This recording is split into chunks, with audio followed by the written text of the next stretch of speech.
Teman-teman sekalian, kami dari Trust Berita.com hari ini alhamdulillah kita bisa bertemu dengan Bang Obi, owner dari Warung Lempah Kuning Muara.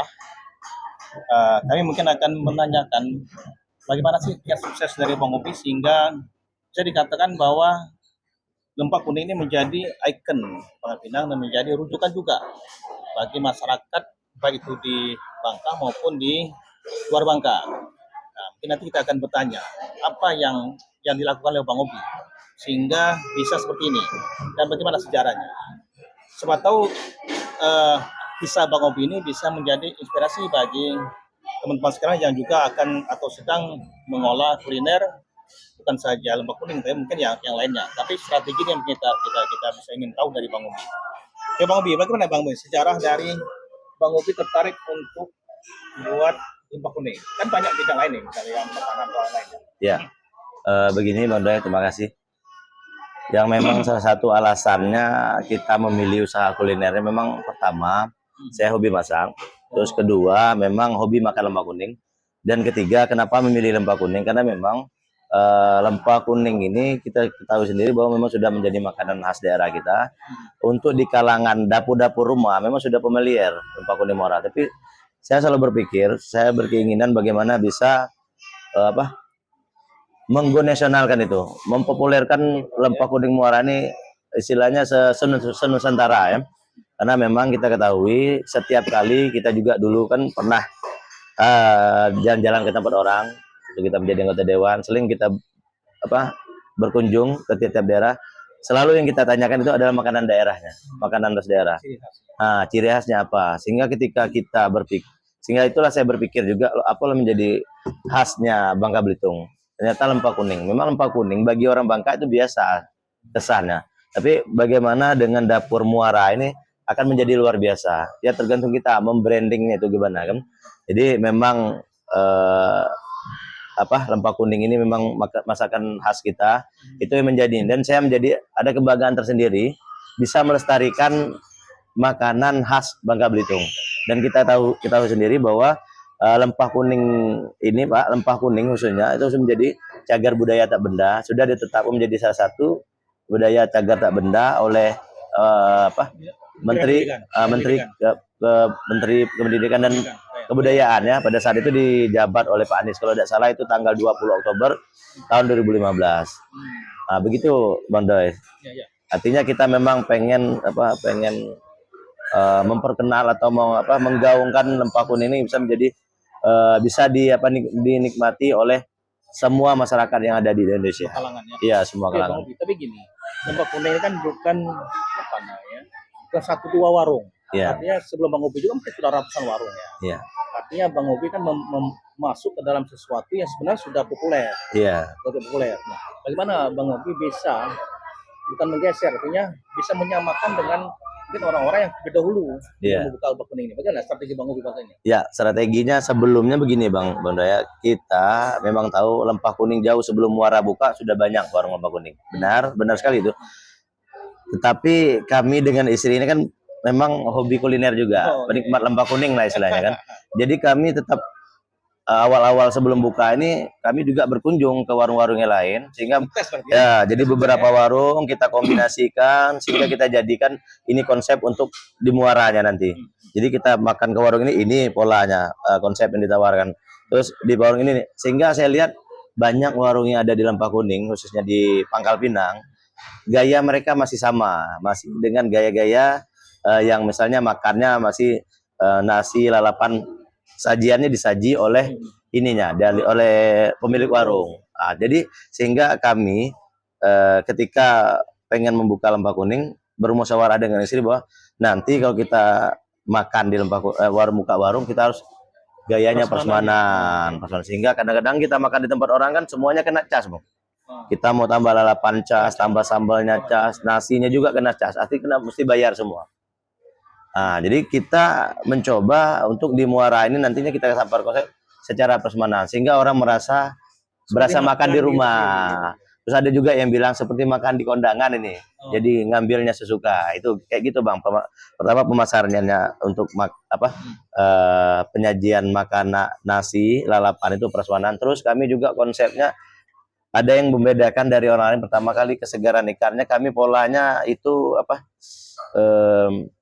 dalam kemasan ikannya itu.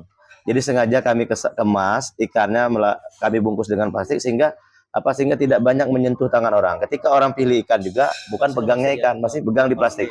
Sehingga ini kan beda. Kita menjaga kesegaran, kita jaga, kita juga menjaga higienisnya ya. Higienisnya kita jaga, Bang. Sehingga ternyata dengan pola yang kita tawarkan ini 1 tahun kita buka bisa booming Muara.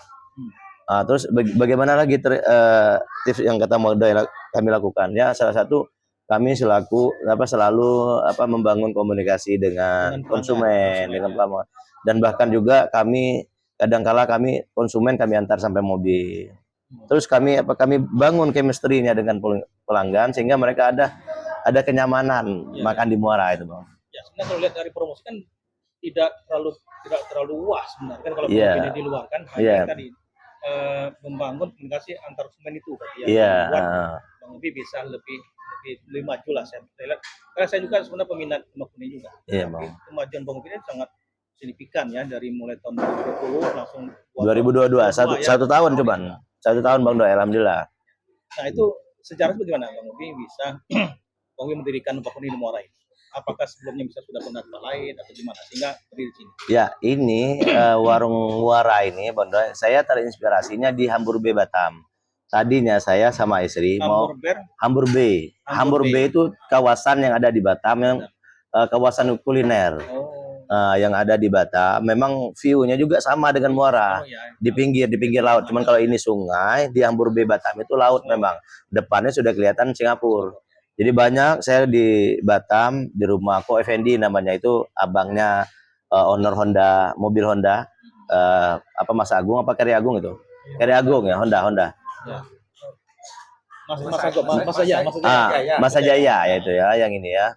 Jadi sama Ko Effendi kami ke Batam, dibawanya saya ke tempat anaknya itu, salah satu kafe itu namanya nama kafenya itu memang orang Bangka punyanya maksudnya itu. Lupa apa saya namanya, tapi memang saya udah kepikiran. Saya juga di sana waktu di Batam itu sempat masak juga di rumahnya Ko Effendi itu. Kebetulan dia kan temannya Ko Effendi ini, Aceh ini, istrinya itu banyak komunitas ibu-ibu senam dan ada orang Bangka juga. Jadi saya waktu masak di sana itu kakap merah.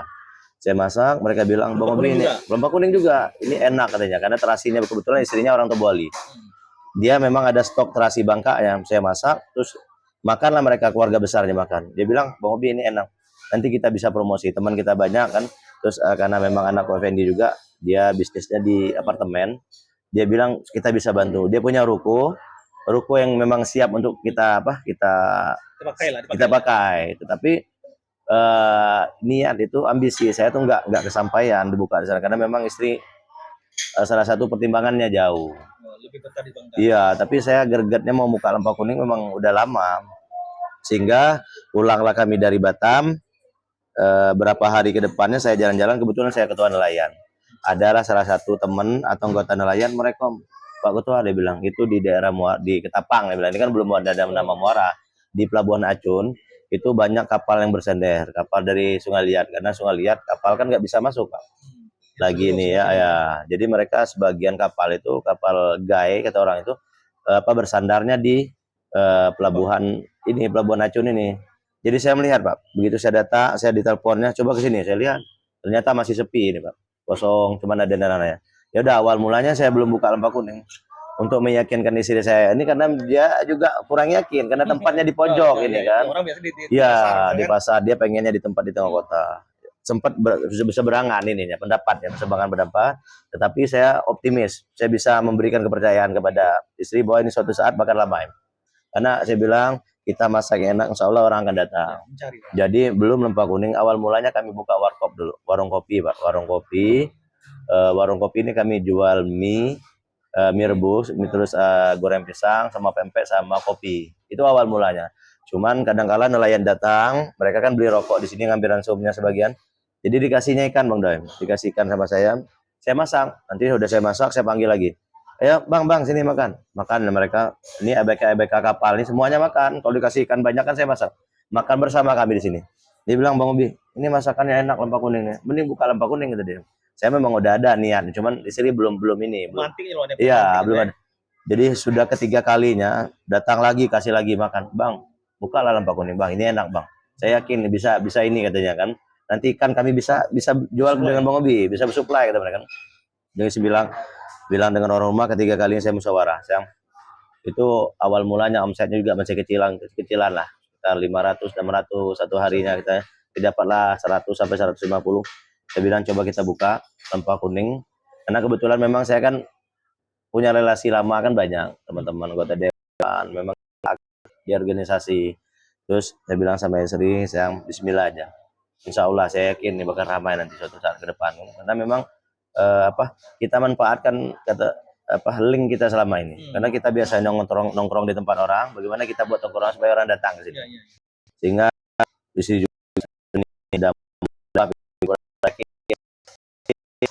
kalau nggak salah 3 bulan kami jualan warung kopi tadi. Bulan keempat kami baru buka. Nah, bulan keempat itu kalau nggak salah itu bulan 2 ini ya. Bulan 2 kami buka. 2002. Jadi sekitar bulan bulan Mei lah kami mulai buka lempak. Bulan 5 bulan alhamdulillah buka sama kami untuk tempat duduknya seat masih sekitar 12. 12 ada sekitar 6 meja. 6 meja itu kali 4 lah, sekitar 24 lah seat pertama. 24 tempat duduk. Alhamdulillah begitu kami launching, kami mulanya pakai Facebook, bikin status di WA, status di Facebook.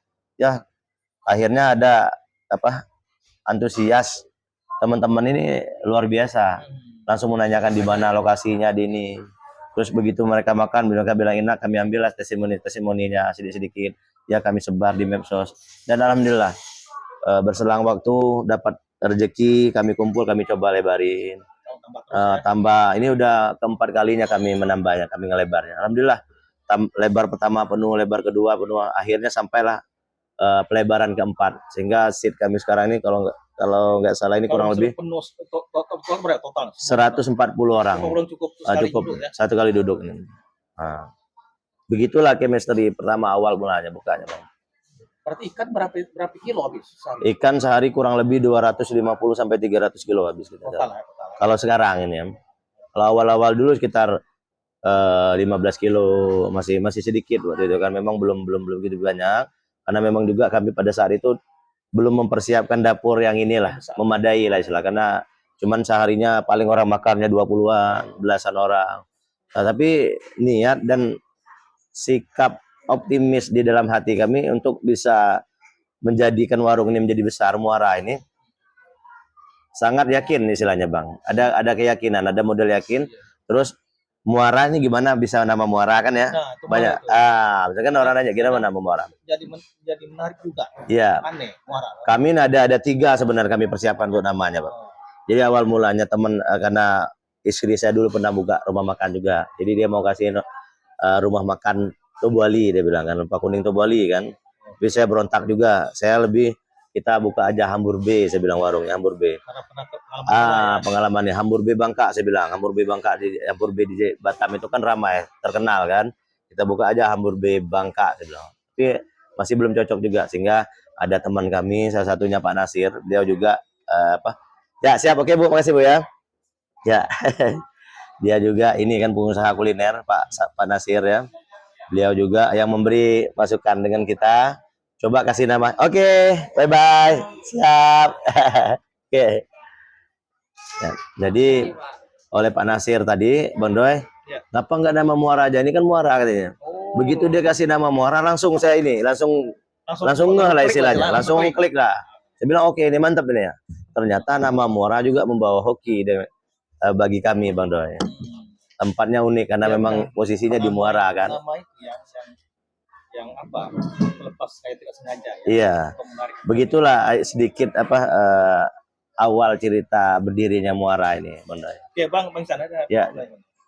Ini kan dalam konteks tradisi budaya Bangka sebenarnya em, dari segi bumbu ya, Iya. apakah LP menyiapkan bumbu yang khas atau ada racikan-racikan istimewa yang dirahasiakan sehingga membedakan dengan yang lain-lain? Warung lain. Ya. Untuk bumbu kami nggak ada yang bumbu istilahnya bumbu apa? Bumbu yang rahasia-rahasia nggak ada. Terus memang pada intinya memang bumbunya hampir sama dengan warung-warung yang lain. Cuman kita juga harus kita akui bahwa rempah-rempah atau bumbunya yang kita pilih memang kesegarannya harus kita jaga. Baik itu bumbu rempah seperti cabenya, kunyitnya itu mesti dijaga semua. Ininya apa? Kesegaran rempah-rempahnya itu, Bang. Terus kalau bumbu saya rasa hampir hampir sama, nggak ada saya beda-bedain ketika orang nanya, saya kasih tahu aja bumbunya ini udah. Cuman yang membedakan itu memang di apa? Peling tes karena memang saya ini udah dari SD hobi masak nih. Kombinasi bumbu itu artinya. Ya, mengombi bagaimana kita cara menggombi sehingga begitu kita tes rasanya udah. Jadi kalau saya itu ngetes rempah kuning tuh, oh ini spontan jadi kurangnya nih. Kurang ini udah campurin udah ini. Memang kita apa bagaimana apa namanya mengkombinasinya itu lempah itu. Sebenarnya kuncinya di situ, Bang. Bagaimana ada rasa asamnya, rasa asinnya, pedasnya itu menyatu rasanya itu. Tes yang rasa asam itu lebih kepada penggunaan eh, apa namanya bahan-bahan lokal kita atau dari luar Bahan lokal semua kita pakai. semua ya, Lokal. termasuk asam Jawa atau Asam Jawa, kita pakai asam Jawa asam juga. Jawa tidak Ya. menggunakan asam jeruk kita. Enggak, pakai jeruk. Kemudian begini, dalam konteks tradisi kita kan lempah kuning itu dia tidak menggunakan belacan, Iya. kan? Nah, belacan itu selalu digunakan kepada rempah darat Iya. di kita. Nah, Hmm. Bang Ubi menggunakan itu. Iya. Artinya apakah itu tidak menerampas semacam tradisi melempah kita atau gimana? Enggak, kayak lempah kuning itu kan namanya memang menyatukan rempah-rempah. Salah satunya rempah-rempah khas kita kan memang terasi atau belacan orang bilang. Memang lempah kuning ini salah satu yang bahan baku dasarnya menurut saya itu terasi itu menentukan sekali untuk kualitas rasanya. Kualitas rasa iya, kualitas rasa lempah kuning ditentukan oleh terasinya juga. Karena kalau terasinya bau terus asin atau memang dari bahan baku udangnya yang memang kurang segar, itu sangat berpengaruh sekali. Jadi begitu orang makan terasa amisnya, terasa ini. Jadi kualitas terasinya memang harus kita jaga juga. Kalau orang bilang lempah kuning tanpa terasi, saya bilang salah itu. Lempah kuning harus ada terasinya. Kalau lempah kuning tanpa terasi, saya bilang udah nggak kena rasanya itu, Bang. Kemudian mungkin ada semacam filosofi Bang Ubi. Iya. Filosofi dari lempah kuning versi Bang Ubi seperti apa sebenarnya? Ya, kalau filosofi lempah kuning kami, memang kami banyak juga orang yang menerapkan seperti kami. Kami biasanya memang bumbunya itu nggak terlalu neko-neko. Sebenarnya lempah kuning ini mudah, simple, nggak perlu nggak ribet, nggak perlu diribetkan karena memang simple. Kalau kami pakai biasanya bumbunya jujur kita terbuka, ini memang bumbunya hanya kami biasa pakai garam, penyedap, terus terasi, asam Jawa, sama namanya kunyit. Itu aja bumbunya 5 kami pakai. Ini kami nggak pakai bawang putih, nggak ini. Terus kalau paduan untuk apa kombinasi rasa, misalnya selera orang pengennya pakai nanas itu kan kami cuman basicnya kami ini memang rasanya memang lebih ke original, Bang. Jadi kami nggak kemanis-manisan nggak. Jadi basicnya memang agak asin, asam pedas lah istilahnya itu ininya rasanya lebih ke situ. Memang ada setiap daerah memang beda-beda rasanya. Ada yang ada sebagian yang pakai nanas, ada yang pakai timun. Terus untuk rasanya juga ada sebagian manis. Tetapi kami original. Cuma kalau pelanggan pengennya pakai nanas, atau pakai timun, pakai telur asam, kami bisa menerima request itu. Begitu. Jadi kan begini, lempah kuning itu kan sudah menjadi semacam tradisi dan bisa dimasak oleh semua orang Bangka. Iya. Saya merasa bingung kenapa kok lempah kuning Bang Ubi masih cari. Iya. Padahal kan di rumah kita bisa masak lempah kuning. Iya. Trik-trik apa yang dimainkan Ya, memang untuk menarik orang-orang?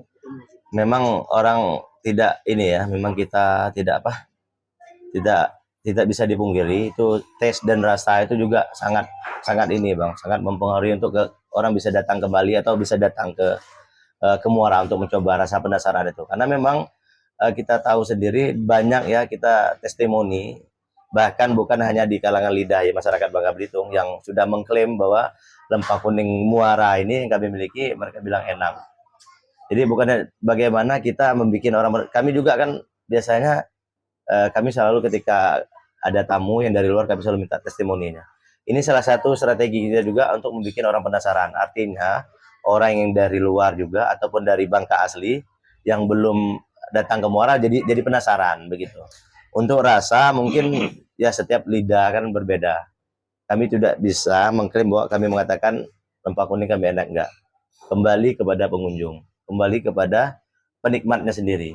Tetapi alhamdulillah kalau kami lihat 90% kurang lebih ya kalau dari mata pandangan kami, orang yang makan di Muara itu balik lagi ke Muara. Mereka merasa cocok. Jadi pelanggan. Jadi pelanggan.